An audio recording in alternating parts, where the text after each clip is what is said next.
حیدر علی آتش کا ایک بہت ہی بامعنی شعر ہے جو اس صورتحال پر فٹ آتا ہے کہ بہت شور سنتے تھے پہلو میں دل کا، بہت شور سنتے تھے پہلو میں دل کا، چیرا تو ایک قطرہ خون نکلا۔ گزشتہ 2 مہینے سے جاوید اختر صاحب اور مفتی شمائل صاحب کے مابین ایک ڈیبیٹ ہونے کے اندیشے اور امکانات ظاہر کیے جا رہے تھے۔ مختلف لوگ اس تعلق سے اپنے تحفظات اور اپنی آراء کا اظہار بھی کر رہے تھے۔ بعض لوگوں کے نزدیک ہندوستان کے ماحول میں اس ڈیبیٹ کو نہیں ہونا چاہیے تھا، اور بعض لوگ کہہ رہے تھے کہ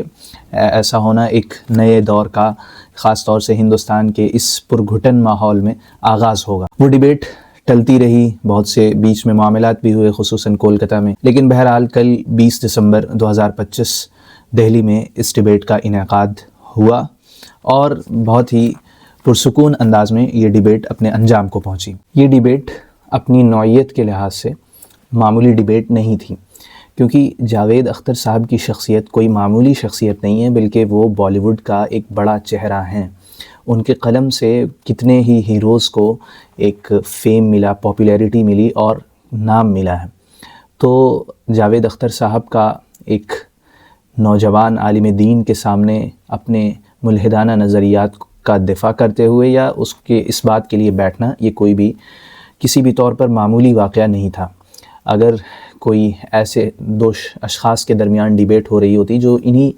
چیزوں کے لیے خود کو وقف رکھتے ہیں، خدا کے وجود کے اس بات کے لیے یا اس کی تردید کے لیے، تو وہ ایک عام سی ڈیبیٹ ہوتی، مگر جاوید اختر صاحب کی شخصیت نے اس ڈیبیٹ کو جو وقار اور جو وزن، جو شہرت دے دی تھی، وہ کسی اور ڈیبیٹ کے حصے میں نہیں آ سکتی تھی۔ پھر ان کا مکالمہ بھی ایک ایسے شخص سے ہونے جا رہا تھا جو بہت زیادہ معروف نہیں تھا، تو اس وجہ سے یہ ڈیبیٹ بہت ہی ہاٹ ٹاپک بن گئی اور لوگوں کی توجہ کا مرکز بن گئی۔ لیکن 2 گھنٹے چلی اس ڈیبیٹ میں کوئی بھی ایسی چیز علمی لحاظ سے نہیں ہوئی کہ جو تشنگان علم کے لیے، خصوصاً وہ لوگ جو ایک اس نظریے کے ساتھ آئے تھے کہ ہو سکتا ہے کہ جاوید اختر صاحب تیاری کے ساتھ آئیں اور مفتی شمائل صاحب کو ایک کڑی ٹکر دیں یا انہیں ٹف ٹائم دیں، ایسا کچھ بھی نہیں ہوا۔ جاوید صاحب نے ڈس اپوائنٹ کیا اور بہت زیادہ ڈس اپوائنٹ کیا۔ جاوید اختر صاحب نے وہی تمام باتیں پوری ڈیبیٹ میں دہرائیں جو باتیں کلپس بن کے، ریلز بن کے سوشل میڈیا پر پہلے سے وائرل ہیں، وہ چاہے 7 آسمان کے اوپر ایک خدا رہتا ہے، وہ انٹرفیئر کرتا والی بات ہو، یا اسی طرح فیتھ اور بیلیف والی بات ہے، یہ ساری چیزیں وہ پہلے بھی کہہ چکے ہیں، کوئی انہوں نے نئی بات یا کوئی نئی دلیل نہیں دی۔ تو اس ویڈیو میں ہم دیکھیں گے مفتی شمائل صاحب کی طرف سے کیا کیا اسٹرانگ ایسپیکٹس رہے، چیزوں نے انہیں جاوید اختر صاحب کے مقابلے میں اپر ہینڈ دیا اور انہیں بحیثیت ایک متکلم کے، بحیثیت ایک سپیکر کے بہتر انداز میں پیش کیا۔ تو وہ ایسپیکٹس یہ ہیں۔ سب سے پہلے مفتی شمائل صاحب نے جس خود اعتمادی کا مظاہرہ پوری گفتگو میں کیا، وہ بہت ہی قابل داد ہے اور اس کو جتنا اپریشیٹ کیا جائے کم ہے۔ آپ کے سامنے جب ایک ایسا شخص بیٹھا ہو جس کے پیچھے اتنا فیم ہو، اتنا نام ہو، اور وہ جب ڈیبیٹس میں جاتا ہو تو وہ دوسروں کی زبان بند کر دیتا ہو، وہ چرب زبانی کے لیے مشہور ہو، پھر جب آپ اس کے سامنے بیٹھتے ہیں اور آپ کی کیریئر کا ابھی آغاز ہو رہا ہے، آپ پر پوری ایک ملت کا گویا دباؤ ہے، آپ اس کی ذمہ داری کو محسوس کرتے ہیں کہ اگر اس ڈیبیٹ میں کچھ ایسا اوپر نیچے ہوتا ہے تو اس کے کیا کیا نتائج برآمد ہو سکتے ہیں،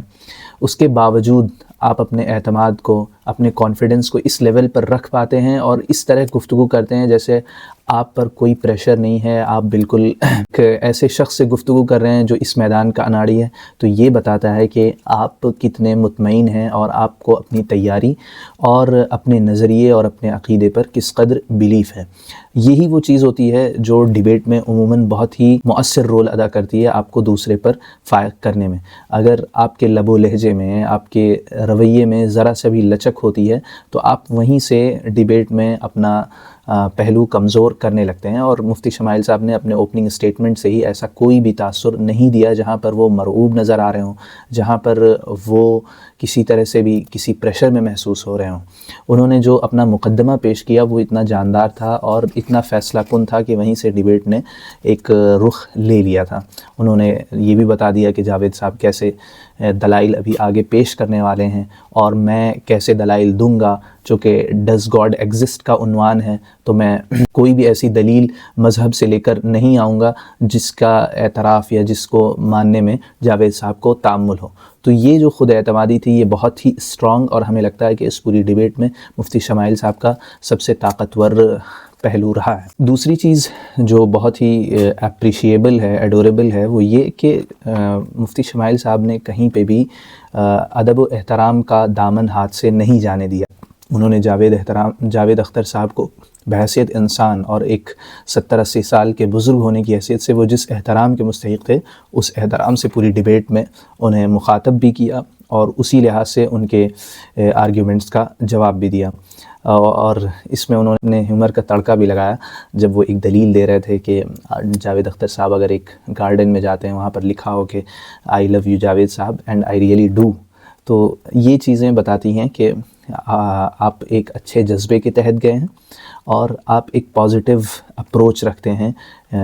کسی بھی اپنے موقف کو ثابت کرنے کے لیے، تو یہ بھی ایک بہت ہی پازیٹیو اسپیکٹ تھا۔ جب آپ اس احترام کے ساتھ جاتے ہیں اور آپ سامنے والے کی توہین نہیں کر رہے ہوتے، سامنے والے کی تخفیف نہیں کر رہے ہوتے، تو آپ اپنے موقف کو مزید مضبوط کر رہے ہوتے ہیں، کیونکہ جس طرح آپ کے دلائل سے آپ کے موقف کی مضبوطی کا پتہ چلتا ہے، اسی طرح آپ کے ہاؤ بھاؤ، آپ کے ایکسپریشن اور آپ کے ان رویوں سے بھی آپ کے دلائل کی مضبوطی کو جانچا جاتا ہے۔ اگر آپ سامنے والے کی توہین کر رہے ہوتے ہیں تو دراصل وہ اس خوف کا اظہار ہو رہا ہوتا ہے جو آپ کو اپنے نظریے یا اپنے موقف کے ضمن میں لاحق ہوتا ہے۔ تیسری چیز جو مفتی شمائل صاحب نے بہت سے لوگوں کو حیرت میں ڈالا، اور ہم لوگ کے لیے تو خیر حیرت کی بات نہیں تھی، لیکن بہت سے لوگوں کے لیے حیرت کی بات اس لیے بھی تھی کہ وہ انہیں ایک ٹپیکل مولوی سمجھ رہے تھے، تو ان کے لیے حیرت کی بات یہ تھی کہ مفتی صاحب نے جو زبان استعمال کی اور جس طرح انگلش کو اس میں مرج کیا، اصطلاحات کو اسی زبان میں پیش کیا جس زبان میں موجودہ زمانہ سمجھتا ہے، تو یہ بھی ایک بہت ہی خوش آئند بات تھی، اور انہوں نے جو اسلوب بھی استعمال کیا وہ اسلوب وہی ہے جسے آج زمانہ سنتا ہے۔ مفتی صاحب نے پوری ڈیبیٹ میں جذباتیت سے گریز کیا ہے اور کہیں پر بھی جذباتیت کو اپنی گفتگو میں داخل ہونے کا موقع نہیں دیا ہے۔ انہوں نے پوری کوشش کی کہ ان کی گفتگو کنسسٹنٹ رہے، ان کی پوری گفتگو میں جس ٹاپک کو ڈسکس کیا جا رہا ہے اسی ٹاپک کو برقرار رکھا جائے۔ جاوید صاحب کے بہت سے آرگومنٹس ایسے تھے جو انہیں اس طرف لے جا رہے تھے کہ وہ ڈز گاڈ ایگزسٹ سے نکل کر وہ ریلیجن کی تاریخ پر آ جائیں، مذہب کس طرح بنا یا مذہب کی کیا تاریخ کچھ لوگ مانتے ہیں، یا اسی طرح مذہبی لوگوں میں کیا خرابی ہوتی ہے۔ یہ ساری چیزیں جاوید صاحب نے ڈسکس کی، حالانکہ وہ اس ڈیبیٹ کا ٹاپک نہیں تھی۔ اس ڈیبیٹ کا ٹاپک ڈز گاڈ ایگزسٹ تھا، جو کہ خالص آنٹولوجی پر مبنی تھا کہ کیا خدا کا وجود ہے یا نہیں ہے۔ تو اس میں یہ ساری باتیں کسی بھی طور پر کوئی میٹر نہیں کرتی ہیں، لیکن پھر بھی جاوید صاحب نے اسے مینشن کیا۔ تو ایک کامیاب مناظر یا ایک کامیاب ڈیبیٹ کرنے والے کی نشانی یہ ہوتی ہے کہ وہ ان تمام پہلوؤں سے اپنے آپ کو بچاتا ہے جو پہلو اسے کسی عنوان سے ہٹا کر کسی اور چیز کی طرف لے کر چلے جاتے ہیں۔ تو مفتی صاحب کا اپنے پوری ڈیبیٹ میں کنسسٹنٹ رہنا اور عنوان کو تھامے ہوئے رہنا، یہ بھی ان کا ایک بہت ہی اسٹرانگ ایسپیکٹ۔ اب مفتی شمائل صاحب کی کچھ کمزور ایسپیکٹس گرچہ لوگ تسلیم کرنے میں انہیں تعامل ہوا کہ کمزور کیا تھا، نہیں، کچھ چیزیں کمزور تھیں جن کو اہل علم نے باقاعدہ پوائنٹ آؤٹ کیا ہے، اور ظاہر ہے انسان ہے اور انسان میں کچھ نہ کچھ کمزوریاں رہی جائیں۔ یہ میں پوائنٹ آؤٹ نہیں کر رہا ہوں کہ آپ اسے سمجھیں کہ میں نے پوائنٹ آؤٹ کیا، نہیں، اسے اہل علم نے اسے واضح کیا ہے، اور یہ ہم سب کے لیے سیکھنے کی چیز ہے کہ ہم سیکھتے رہتے ہیں اور چیزوں کو بہتر کرتے رہتے ہیں۔ تو کمزور اسپیکٹس کی جہاں تک بات ہے تو اس میں آپ نے دیکھا ہوگا کہ جب سوالات و جوابات کا سیگمنٹ شروع ہوا تو وہ ٹھہراؤ اور وہ سکون متاثر ہوا۔ اس کی وجہ شاید یہ تھی کہ جاوید صاحب نے ان کے کسی آرگومنٹ کو خاطر میں نہیں لایا اور وہ غیر متعلق باتیں کرتے رہے، تو اس کی ایک وجہ یہ بھی ہو سکتی ہے۔ لیکن بہرحال سوالات کے سیگمنٹ میں ایسا تھوڑا سا محسوس ہوا کہ ان کے اس سکون اور وقار میں جو وہ شروع سے اخیر تک لے کر آئے تھے اس میں تھوڑا تبدیلی آئی ہے۔ بعض جملوں کی فریمنگ میں مفتی صاحب سے تھوڑا بے احتیاطی ہوئی، وہ اس وقت کی ہمہ ہمی میں ایسا ہونا فطری تھا، لیکن چونکہ وہ جملے بہت سینسٹیو تھے اور حساس مسئلے تھے، تو اس کا خیال ہونا چاہیے کہ جب ہم کسی سے ڈیبیٹ کر رہے ہوں اور ایسی کوئی بات آ جائے جس میں حساسیت کا پہلو ہو، تو ہم یا تو کوئی ایسی مثال یا تمثیل لے کر آئیں جس میں وہ حساسیت موجود نہ ہو، یا اگر اسی مسئلے کو ڈسکس کرنا بھی ہو تو اسے ایسا فریم کیا جائے اور اس کے لیے ایسی الفاظ کا انتخاب کیا جائے جو اس حساسیت کو کم سے کم کر سکیں۔ غزہ والے مسئلے میں یا بچوں کے قتل والے مسئلے میں یہ چیز بہت محسوس کی گئی۔ جہاں تک جاوید صاحب کا تعلق ہے تو جاوید صاحب نے تو پوری ڈیبیٹ میں ڈس اپوائنٹ کیا۔ وہ ایسا لگ رہا تھا کہ وہ ڈیبیٹ کے لیے آئے ہی نہیں، بس وہ اپنا پرسپیکٹیو دینے آئے ہیں، یا وہ جشن ریختہ کے کسی جلسے میں آئے ہیں جہاں پر ایک ایسی بھیڑ ہے جو بس کچھ چبھتے ہوئے جملے اور کچھ ادبی نکتہ آفرینیاں سن کر تالی بجا دے گی اور مطمئن ہو جائے گی، اور اس طرح پورا ایک مکالمہ جاری رہ جائے گا۔ جاوید صاحب پوری ڈیبیٹ میں کہیں پر بھی ایسا نظر نہیں آیا کہ وہ واقعی ڈیبیٹ کرنے کے لیے آئے ہیں، وہ اپنا موقف رکھنے کے لیے آئے ہیں۔ اور ایک ڈیبیٹ کا جو طرز ہوتا ہے جس میں کچھ دلائل دیے جاتے ہیں، دلائل کی تردید کی جاتی ہے، سوالات قائم کیے جاتے ہیں اور عنوان سے وابستہ رہا جاتا ہے، عنوان پر کنسسٹنٹ رہا جاتا ہے، یہ کوئی چیز نظر نہیں آئی۔ جاوید صاحب شروع سے ریلیجن کو ٹارگٹ کرتے رہے، اور پھر جب ریلیجن سے ہٹے تو انہوں نے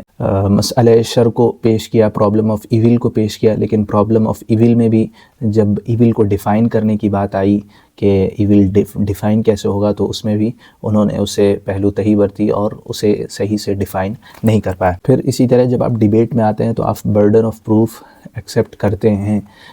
گرچہ آپ ایتھیسٹ ہیں اور آپ یہ مانتے ہیں کہ atheist per burden of proof نہیں ہے، گرچہ یہ موقف صحیح نہیں ہے کیونکہ آپ بہرحال ایک نالج کا کلیم کر رہے ہوتے ہیں۔ تو یہ بھی ایک بہت ہی بڑا نقص تھا جو نظر آیا۔ اور سب سے بڑا بلنڈر جو اس ڈیبیٹ کا رہا کہ جب آپ ایک ایسی فیلڈ میں نالجبل ہونے کا دعویٰ کرتے ہیں جو خدا کے وجود، خدا کے عدم وجود سے متعلق ہے، اور پھر اس پوری فیلڈ کی جو ٹرمنالوجیز ہیں آپ اس سے ہی واقف نہیں ہیں، تو اٹس اے بلنڈر۔ ہم اس پہ ان کا مذاق تو نہیں اڑا سکتے، لیکن یہ ضرور بلنڈر ہے کہ آپ ان اصطلاحات کو جو اس میدان میں کثرت سے استعمال ہوتی ہیں، مثلا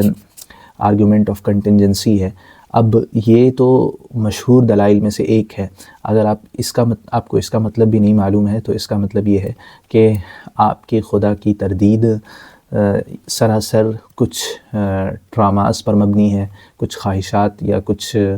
غلط فہمیوں پر مبنی ہے، آپ نے کبھی خدا کو سنجیدگی سے تلاش کرنے کی کوشش کی ہی نہیں۔ اب ہم دیکھتے ہیں کہ اس ڈیبیٹ کے کیا پازیٹیو رزلٹ ہیں، ہو رہے ہیں یا آگے ہو سکتے ہیں۔